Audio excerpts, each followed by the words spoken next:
ওঠো সাজিদ, আজ তোমার রোজা রাখতে হবে না?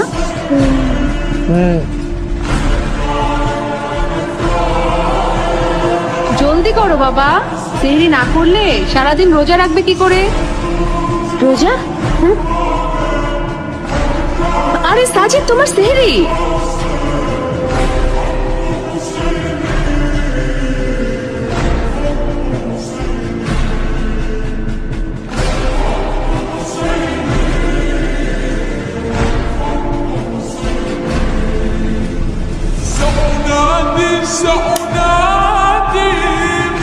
ভুলে গেছো?